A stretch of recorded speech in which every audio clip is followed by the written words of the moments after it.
America, you call your Department of Defense, the DoD. What are they defending against? Against whom? From whom? It sounds to me it should be renamed as DOA, Department of Attack or Aggression.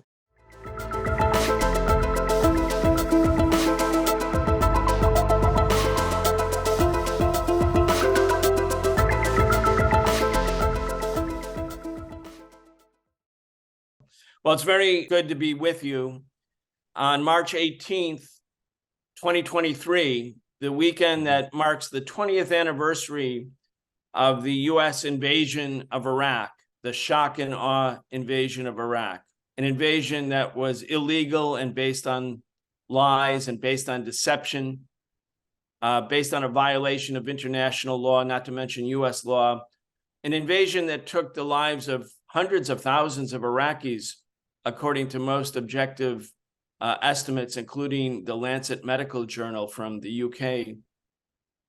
Thousands of Americans came together in front of the White House, carrying flag-draped coffins representing the people not only in Iraq, but in Syria, in Libya, in Palestine, in Somalia, in Syria. People all over the Middle East, South Asia, North Africa, who have lost their lives, and the number may be in the millions at this point, lost their lives because of an endless U.S. war drive, which for 20 years was anchored in the Middle East, anchored in the resource-rich region of the world where 2/3 of the world's known oil is.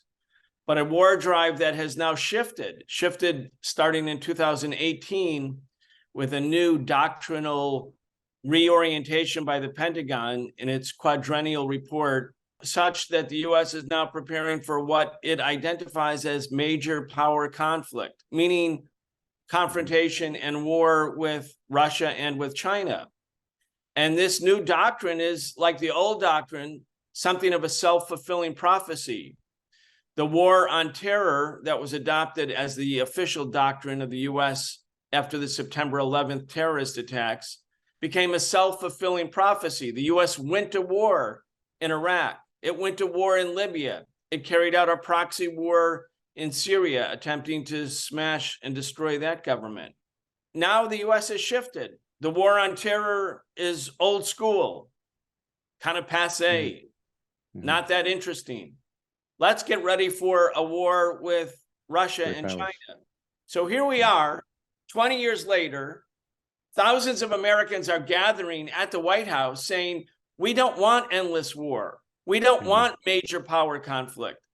Let's be realistic. The United States went to war in Afghanistan and could not defeat the Taliban after 20 years, was driven from Afghanistan by the Taliban. But now the American people are told, yeah, we couldn't defeat the Taliban, but let's have a war with the People's Liberation Army in China or with Russia. So this is madness. This is insanity. And yet it is the biggest business in the United States. It's incentivized as a way for capitalist corporations to make immense profits, and we get nothing in return except the promise of more death and destruction. So that's why we were there in Washington, thousands of us marching on the White House, marching on the Washington Post, which is just a propaganda arm for the war machine. And while we were doing that in Washington, thousands of people were marching in other cities, in San Francisco, in Los Angeles, in Columbus, Ohio, in San Antonio, Texas.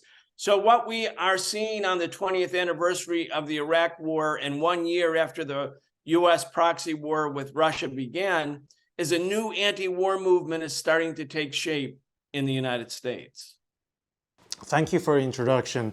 A lot of times we talk about people-to-people exchange. We say Chinese people love peace. But the fact is, I think people anywhere, the people all love peace because war affects our livelihoods, affects everybody's livelihood, maybe with the exception of the very few elites, power, political elites or economic elites, but they get to make the call. They got to make the decision. This is kind of tragic because you see on American press, a lot of columnists are reflecting upon the 20 years or so endless war, perpetual war in Afghanistan, Iraq, America is always intertwined in overseas conflict. It begs the question that why is America involved in those places at all?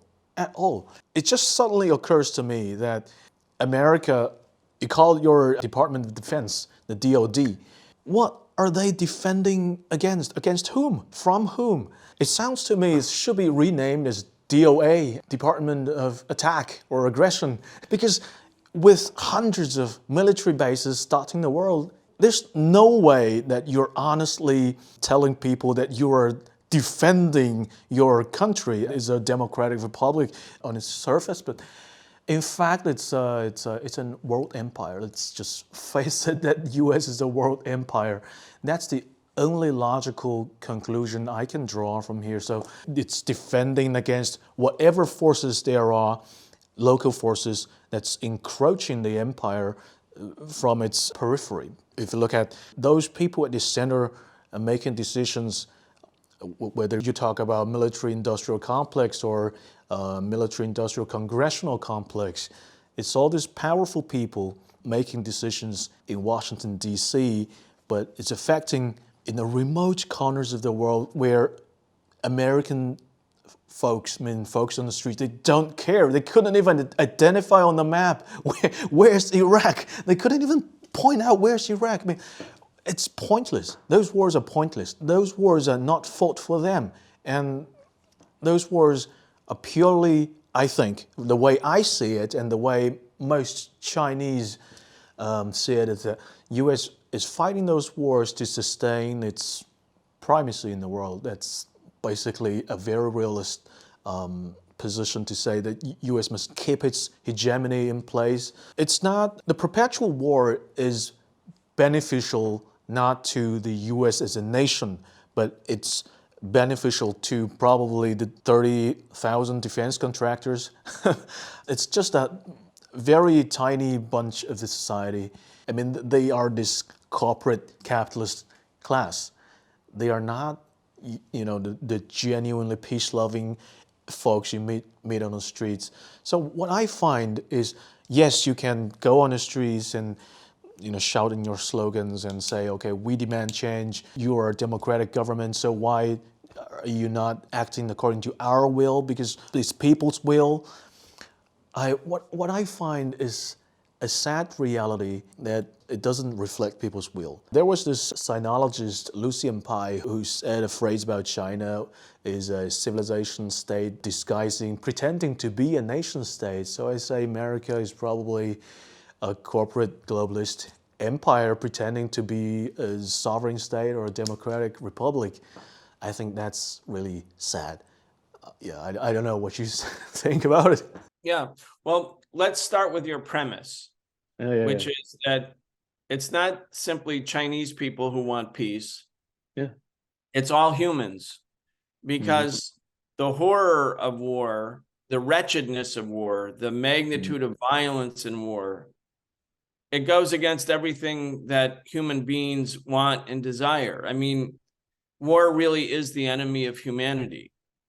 And yet we're plunged into many, many wars. And I think you're also doing the right thing by trying to understand what's causing the United States, which is a secure country. It has a vast ocean on its west, and it has a vast ocean on its east. It's not easy to invade the United States, not to mention its size, its magnitude, its population, its military. It's a well-protected country. The last time the U.S. was invaded was the War of 1812. That was more than 200 years ago. So of all the nations in the world, the U.S. is the least likely to be the target of military aggression. Doesn't mean things can't happen. It doesn't mean September 11th didn't happen, et cetera, et cetera. But in general, the U.S. has a military budget of almost $900 billion. It's about 4.5 times larger than China's. It's more than the Russian military budget is $60 billion. The budget of the DPRK of North Korea is the same size as the New York City Police Department budget, and yet North Korea is constantly Such a treated big as threat. a huge Yeah. menace. So what explains all this? What explains this endless war drive? So if we could, I'd just do a little sort of quick history, because there is an explanation to it. There is a way to understand it beyond just sort of providing a label to describe it or to designate it. The Department of Defense, as you mentioned, misnamed, was formerly called the Department of War, which was correctly named. It was called the Department of War throughout World War II. And at the end of World War II, the US demobilized. There was no military industrial complex in 1946. The US demilitarized. It reconverted its war economy to a peace economy. And immediately the US economy went into recession, as it had been in depression in the 1930s. Mm-hmm. So part of the construction of a permanent war machine was an antidote to the cyclical crisis of capitalism, the boom-bust supply and demand crisis of capitalism, which routinely creates and still creates recessions and depressions every 5 or 6 or 7, or at the latest every 10 years. So by introducing a state subsidy to capitalist corporations, it was designed as a stabilizing impact. In other words, capitalism became more of a state capitalism in the United States vis-a-vis the introduction of military spending. But if you're spending all of this money on defense, you have to have a rationale to the public, because the money comes from our tax dollars. If we're having 30 or 40% of our salaries and wages taken by the government, and half of that money goes to the defense contractors, well, don't call them war contractors, call them defense contractors, because then it's something good. Then it's something noble. Then it's something to help us. It's to protect us. So the language changed after World War II. War became defense. And also the Korean War began in June 1950. And I think it's really important for the people watching this show to understand the centrality of the Korean War, because there was, on one side of the Korean War, you had the People's Republic of China and the Soviet Union and North Vietnam and Bulgaria and Czechoslovakia and Poland and East Germany. You know, the socialist camp supported North Korea, and all of the capitalist countries supported South Korea. So you had a new division in the world just 5 years after the conclusion of World War II, whereby the United States and the other capitalist countries feared that revolution was spreading throughout Asia. I mean, there was the revolution in Korea, the revolution in China, the revolution in Vietnam, in Indonesia, the movement for independence in India. I mean, post-World War II was an era of national liberation movements, of independence for colonies and semi-colonies, and many of them gravitated towards China and the USSR because the socialist camp was giving them money, giving them assistance, giving them diplomatic support, giving them military support. So between 1945 and 1991, there was a war, a nonstop war. We call that the Cold War, but there were some very hot parts of the Cold War, like Korea, like Vietnam, where millions of mainly Asian people died. But at the end of 1990, when the Soviet Union collapsed and the socialist camp no longer existed, there became a new rationale provided for what had been by then a half-century long war drive by the US. There was no longer a major enemy. There was no longer an adversary. China was not considered to be an enemy at that point. China was being integrated into the world economy. The US was moving to establish had already established normalized and friendly relations with the People's Republic of China.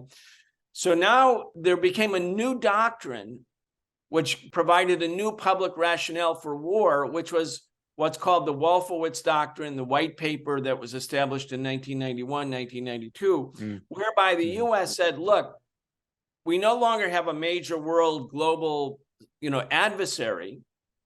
But we have to make sure that no one ever again challenges the dominance of the United States anywhere in the world. So the US decided to expand NATO rather than get rid of NATO. That was a way of incorporating all of Eastern and Central Europe, the former Soviet and Russian allies, into an American sphere of influence under American military discipline. That happened. There were 14 NATO countries in 1990. Now there are 30. And the doctrine that the US established was, we will make sure that no other regional or global power can ever emerge which challenges our hegemonic design, our domination. We don't call ourselves an empire. The British said they were an empire, and the sun never set on it, meaning its global reach was so vast. The US said, no, we're not a warlike country. We're not an empire. We only fight for defense. Look at our Department of Defense. It's not a Department of War. And we're not an empire. We're exceptional because unlike other countries that were motivated by self-interest, we are so great. We are so wonderful. We are so democratic. We are like a shining light on the hill. We are the city on the hill. God created America. God bless America. You know, in this kind of propaganda, which is so dominant about American exceptionalism, then becomes a public rationale that unless we continue this global military enterprise with 800 military bases and almost, more than 1 million troops scattered all over the world, and the US constantly either intervening against countries, carrying out targeted assassinations with drones, imposing economic sanctions so that some countries are basically, the idea is to make their economy scream, as the US policymakers said it more cynically in the past. So now the US fears that Russia or China or some other regional powers, Iran in the Middle East or possibly Venezuela before because it had a lot of oil, could emerge as regional or global contenders to American hegemony. So the US has decided in 1991 the principal means by which US domination will be maintained is by the endless and routine exercise of military power against others, either in the form of invasions, occupations, or threats. And that's what we think explains the endless war drive, even though we're protected by 2 oceans. Nobody's going to invade the United States. Nobody would dare invade the United States. But nonetheless, this fiction of defense is used as a public rationale for what exists as a replacement for the British Empire, the dominant empire in the globe. Thank you for your very elaborate explanation. I think we agree on a lot of things because, well, you say you have a socialist program, and the way we analyze things are really similar because we almost look at the world through the same lens. But just one of the things that really I found interesting is that since you mentioned the British Empire, I think empires has a long tradition, okay? There were the Mongol Empire, Byzantine Empire, whatever empire there was, but those were regional empires trying to expand to a greater part of the world, but they were regional. And the first truly global empire was the British Empire. The British Empire invented this thing called free trade.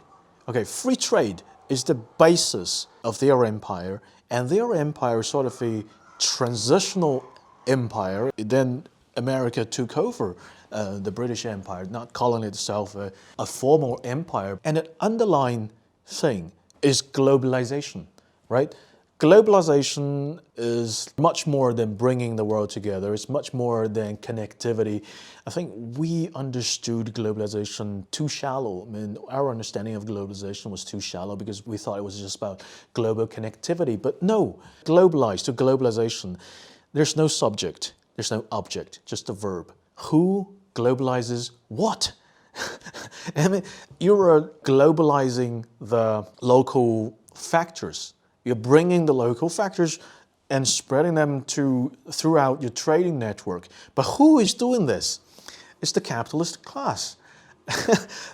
we tend to forget or we tend to cover this up. So we just say, oh, globalization, okay, it's an inherently good thing, it's a moral thing to do, that development comes from globalization as a result of globalization. But no, globalization is creating wealth, but the wealth created is disproportionately distributed among the people. So, 20 years ago, Thomas Friedman said the world is flat. But the world is flat for whom? You think about it. It's to this global capitalistic class is trying to bulldoze the world, get rid of all those barriers set forth by sovereign states. Discarding those barriers, let the capital flow freely across borders. That's the point of globalization. We're talking about economic base is capitalistic, but then the superstructure is somehow democratic. You want to create an image that people are in control, that somehow America is a national state, America has their say in politics, but increasingly you feel the disconnectedness between this superstructure and economic base. So that, I find, is the reason that this endless war is propagating and people have not much means to stop, because the communist movement has been silent since Soviet Union collapsed. I believe your progressive elements in the United States society also was not the mainstream voice, I believe. So I'm curious to know what you think about the future. What can we do to let people wake up to this fact? Or do you think people already know? Americans, ordinary Americans, do they already know this? Or what are you trying to do with your message? Every society where people are trying to make transformational change, radical change, and in my case, I'm a socialist and a lifelong socialist. People are always a pretty small minority until a certain set of circumstances develop that allow a previously marginalized or seemingly fringe idea become popular and massive in its popularity very rapidly. That's the history. Let's talk about globalization, for instance. Globalization is, since you brought it up, there's been different stages of globalization. When Christopher Columbus set sail for the so-called New World, that was the beginning of a real globalization. And it was very, very bad for the people whose land became, quote, globalized, because globalized meant this nascent capitalist class, which Marx and Capital described that the bourgeoisie or the capitalist class came into existence as a class with blood and dirt dripping from every pore. And it's poetry in a way in Capital, but it's accurate. When you look at what actually happened to the people in Central America, the indigenous people in Central and the northern part of what we now call Latin America, the people were literally lived in mines and never saw daylight, never came up above, never saw the light of day in their entire existence. They were born in the mines. The more privileged miners were closer to the surface. In the Spanish Empire, Portugal, the colonial empires of Europe, which were really the capitalist classes, because the working classes, the people who went to work every day or worked in the fields, they weren't rich. But this growing accumulation of capital, the globalization was the key to it. In the case of America, is the United States a democratic republic? Well, yes. Yes, it is. And was it a democratic republic at the time that in many parts of the country, the majority population was enslaved? Yes, that's also true. South Carolina, at the time the Civil War happened, the majority of people were enslaved. The majority. It wasn't a minority, it was the majority. But were there elections in South Carolina? Yes, there were. Was it a republic? Florida was majority Black and majority enslaved. So you had democracy for some and the enslavement of others. So when you think about Greek democracy, Athenian democracy, and similar also, we learned the idea of democracy, which comes from Greece, but the majority of Athenians were actually enslaved. The citizens who had the right to vote and create a democratic system did so on the backs of the labor of enslaved people in Greece. So this phenomena is not brand new, but it's the global economy has evolved. We are now in a position where the concentration of wealth is even greater than it was 200 years ago, and certainly greater than it was 2,000 years ago. Yeah. And so you have these globalizers, as you mentioned correctly, for their benefit.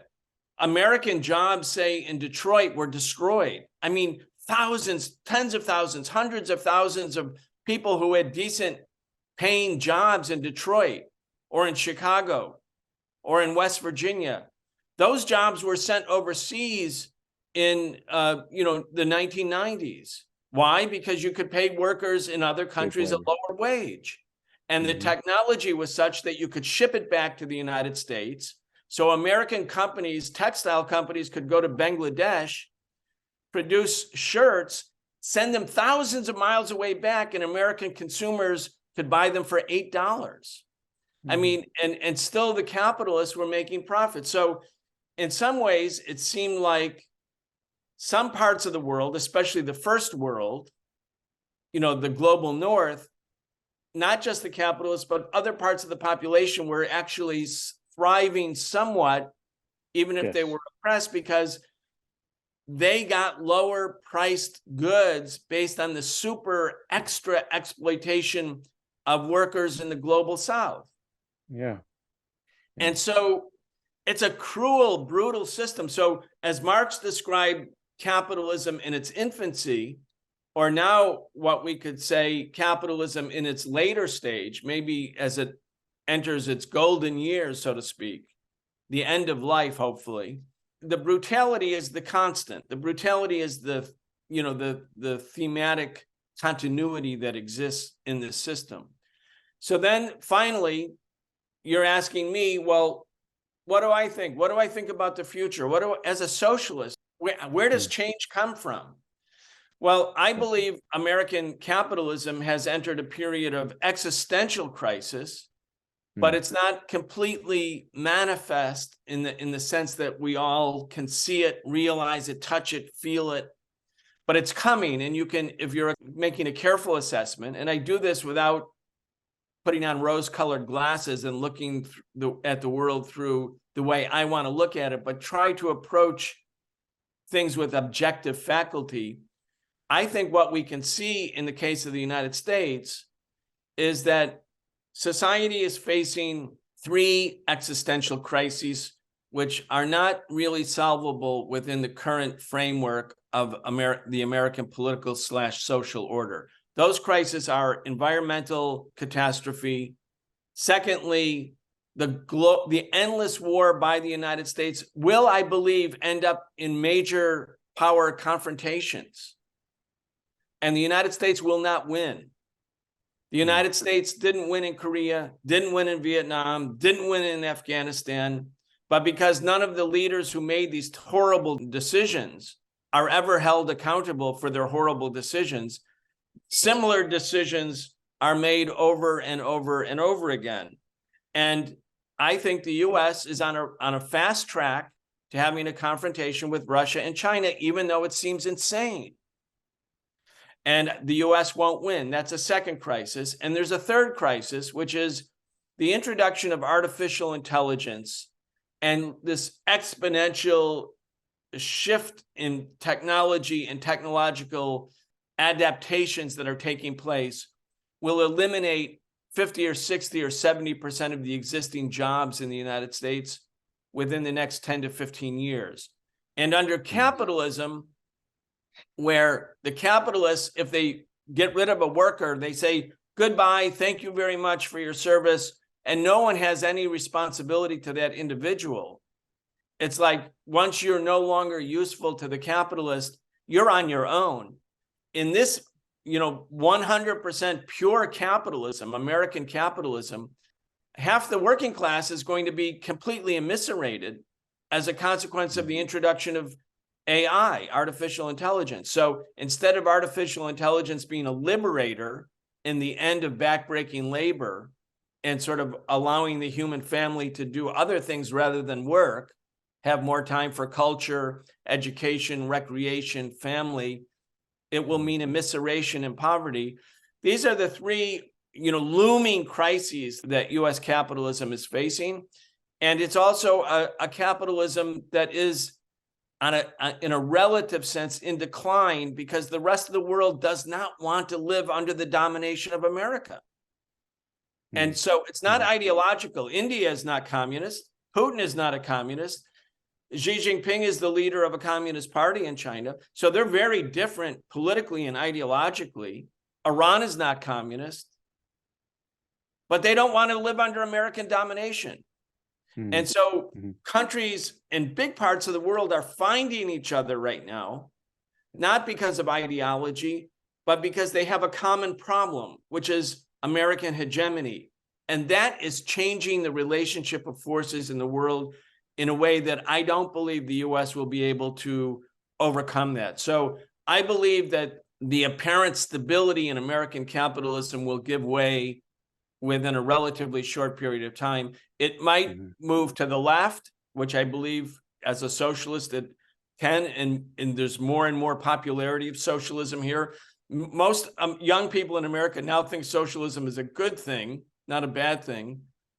But we also have the danger of fascism in America because the military-industrial complex, faced with a rising progressive socialist young population, would prefer to go with these revanchist reactionaries who think the real problem for the United States is that the United States is not white enough, not powerful enough, is introducing non-traditional family values, et cetera, et cetera. So there's going to be a crisis in American society. You can see it clearly emerging.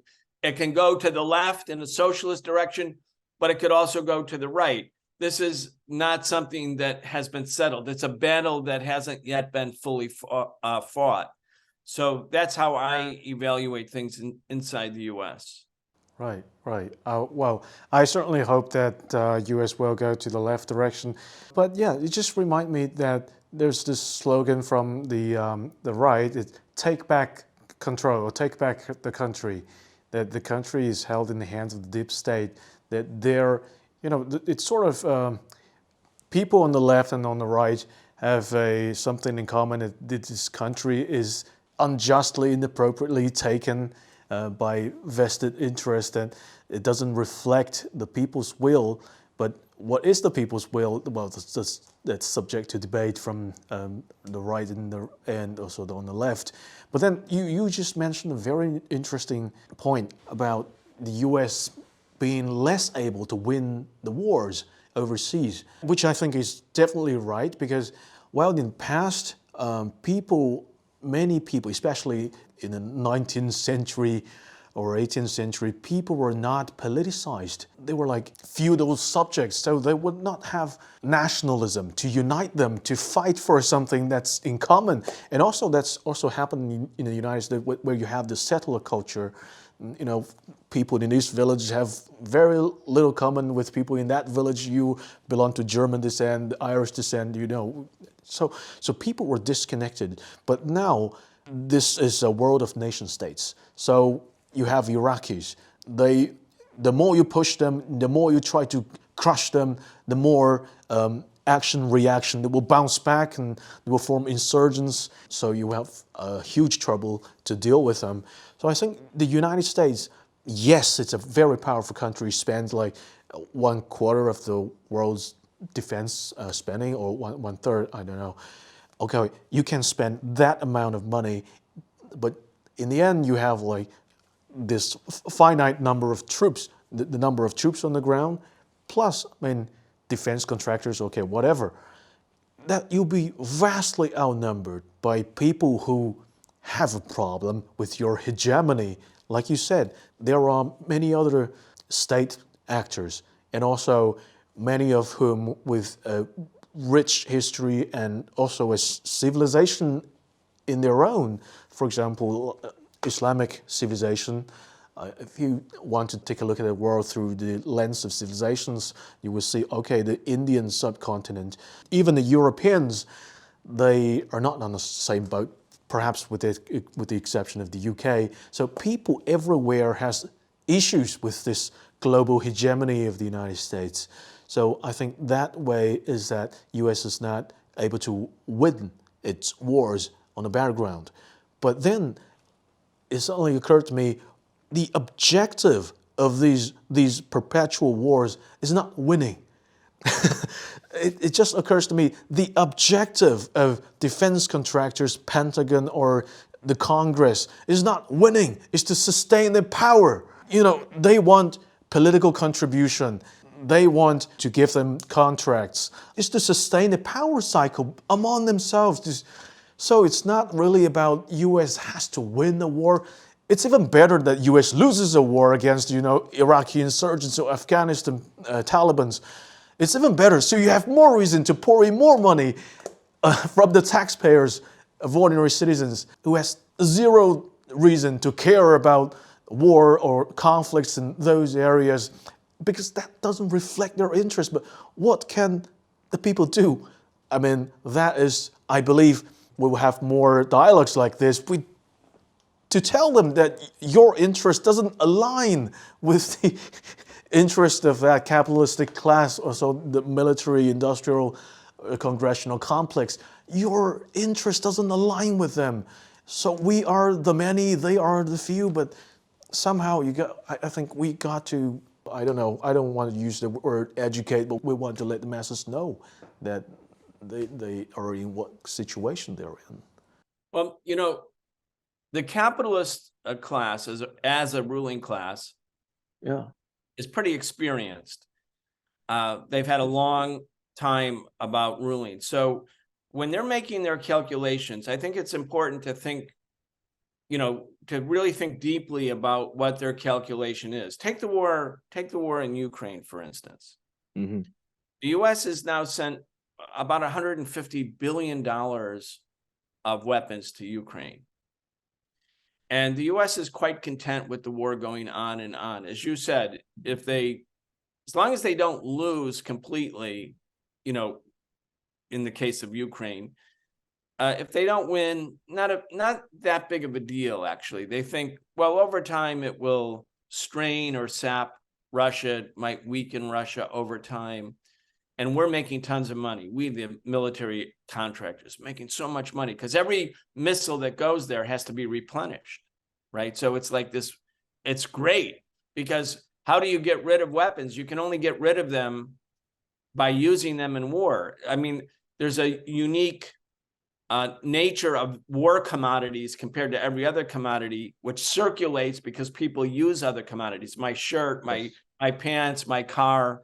But war goods, war contracts, they only can be used in war. And so this is kind of a good thing for them. But think about it, another element to this. If the US ruling class were to send American soldiers to Ukraine to fight on behalf of this noble cause, because they said it's noble, to defend the sovereignty of Ukraine. And they're so committed to Ukraine that they're going to send $150 billion. But if they sent thousands of young Americans to fight, the demonstration we had on March 18th would not have been several thousand. It would have been several 100,000.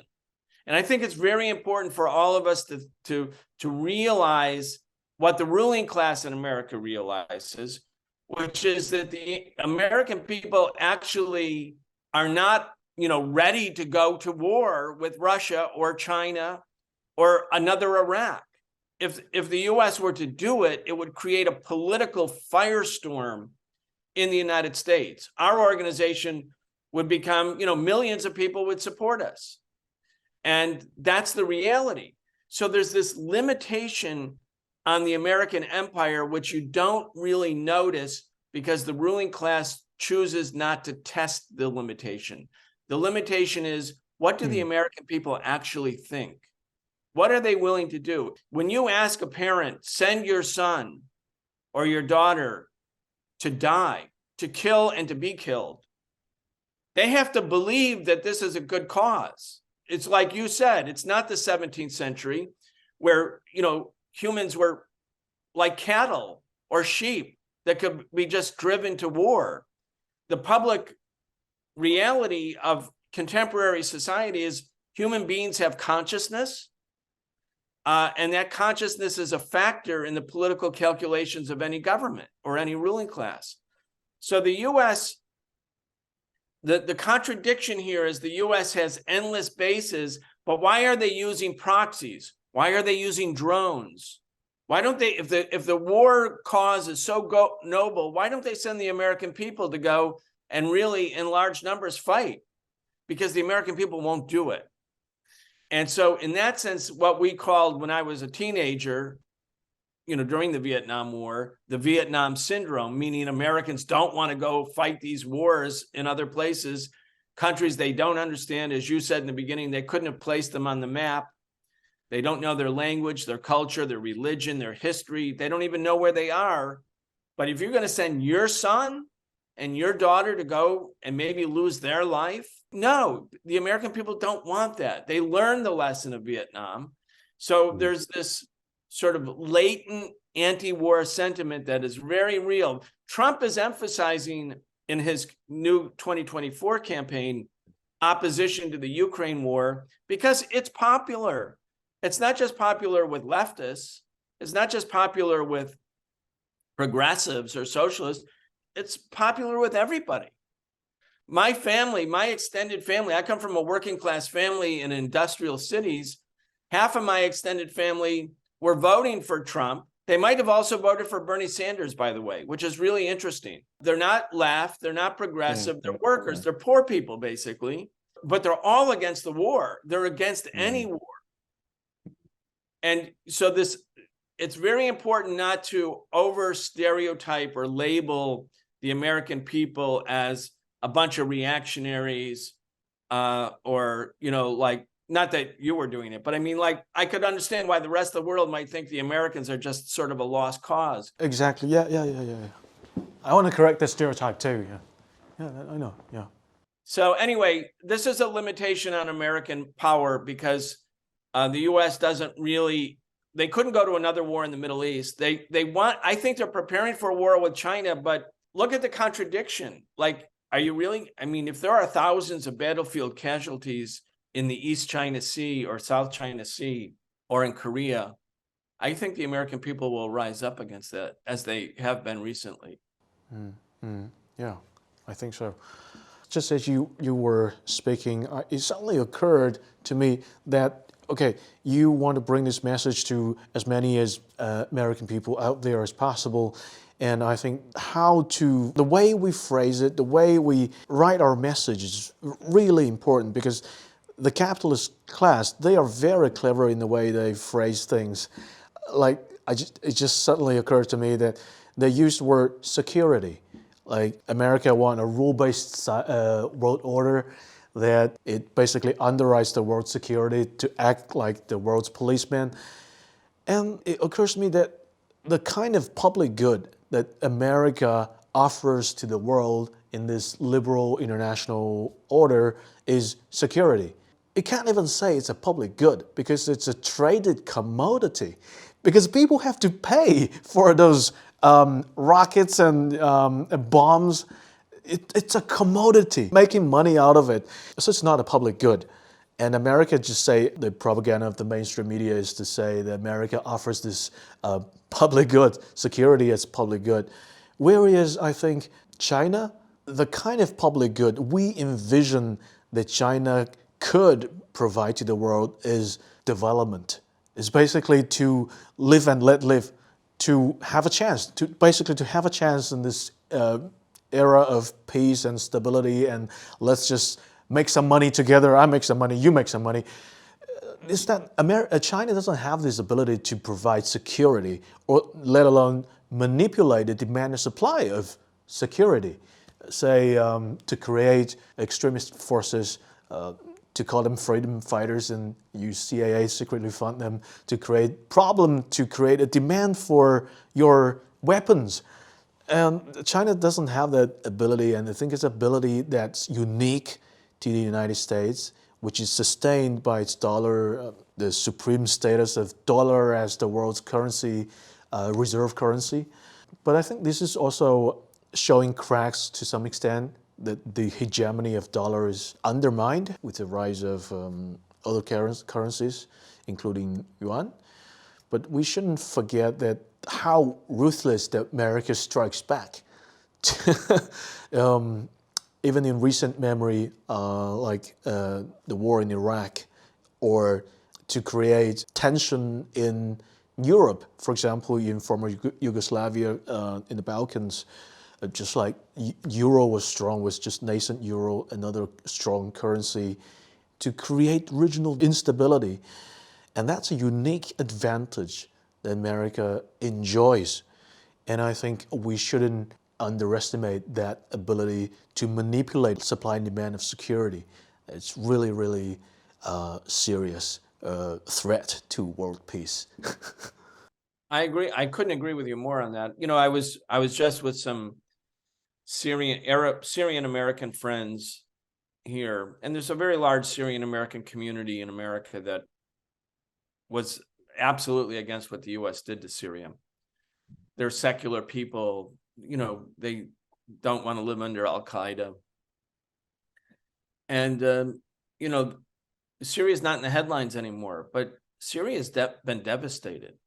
I mean, what the U.S. did to Syria, those people, Syria's a beautiful country. The people had, by regional standards, a relative affluence before the Iraq war. Then millions of Iraqis became refugees. But Syria's like suffering. Afghanistan, the people are starving to death. In Iraq, the first time I went to Iraq, I went right before the first Gulf War. I went with Muhammad Ali, the boxer, and we traveled to Iraq, and we were so impressed because it's such a beautiful country and very secular, free healthcare, free education, highly educated population. You could hate Saddam Hussein, whatever, but socially, it was like an advanced social democratic society in the Arab Muslim world. Iraq is devastated. You think about Venezuela. Maduro held on, but there's been oceans of human suffering caused by the American sanctions. Cuba has managed to survive, but under great hardship. It's an island. It can't live without interaction with the outside world. So you're right. We have to be I'm annoyed actually when I hear people talk about America's a contracting empire and America's on its last legs, and sort of dismiss the human suffering. The human suffering that's been caused by this empire just in the last 20 years, and whole society's ravaged, and it'll take generations for them to recover. So it's a terrible crime, actually. It's a criminal enterprise. And again, even after September 11th, Bush and Cheney set up torture sites all over the world. They kidnapped people all over the world. They kidnapped and tortured them. They're obviously a violation of international law. Did any of them go to prison? Did any of the torturers go to prison? The only CIA person who went to prison was the person who revealed that the CIA had a torture program. His name was John Kiriakou. I co-hosted a radio show with him for several years. He went to prison because he told the truth. He went on ABC and said, "Oh yeah, we have a torture program. The president's not telling the truth." So they sent him to prison. So you have this impunity where criminal acts are committed all the time, ravaging whole societies. And the people who do it, they retire. They don't go to jail. They write books. They make speeches. They're considered elder statesmen. They're quite rich. And so all of that has to be, brought into focus. Yeah. So I think the only way to look on the brighter side of this is that we have this kind of voice from two sides of the Pacific that we can agree on something, and we want to spread this voice to as many people as possible. So I hope we can, our voice will grow stronger. Our voice will grow stronger. And I believe that there are so many inspiring examples of how this can happen. The worst thing for us would be to become hand-wringing, sort of pessimists, to rather see not just the bright side, but what we can do as people, how we can make a difference, how your show can make a difference, what we're doing on social media. Because the only reason to do social media is you have to believe in people, because the idea is people, once they hear the truth and have a perspective, they become empowered. It's not simply to provide interesting content, but to really empower people to help make that change. Yeah, I really like what you said. Not enough to make interesting content, but make a change. Yes, totally agree. Yeah, so I think I've learned quite a lot from you today. Yeah, I'm really thankful to that. I hope we can do this in the future too.